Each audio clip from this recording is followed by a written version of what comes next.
Let's start with the fundamentals, that is, the variables in Python. In Python, you don't need to explicitly declare the type of a variable. Python automatically understands whether it's an integer, string, or some other data type. Here is an example code for the variables in Python. Name equals double quotes Alice double quotes age equals 25. Print round bracket. Name closing round bracket, print round bracket, age closing round bracket. When we run this code, the output will be Alice and 25.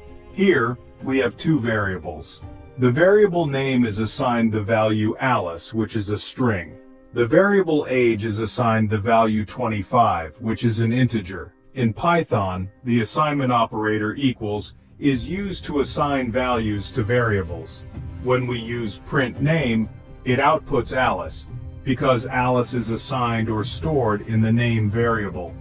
Similarly, print age outputs 25, since 25 is assigned or stored in the age variable. Subscribe for more tutorials and leave your questions in the comments below.